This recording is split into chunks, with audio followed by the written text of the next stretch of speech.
Hello guys, magandang gabi. Ayaw nga pala si Jason, di man maagap, pero masipag. Yan nga pala sa sideline na ulit tayo. Mayroong magpapalit sa ating LCD. Si Shirley Karandang, taga dito sa Payapa. Papalitan natin yung LCD niya kasi kailangan niya na bukas. Kaya palitan natin yan para mabilis.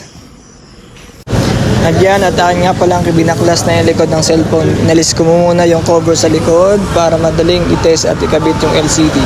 Yan, and then kinuha ko na yung aking magandang screw para malis na lahat ng tornilyo sa likod, sa taas at sa baba. And then saka natin i-test ang LCD.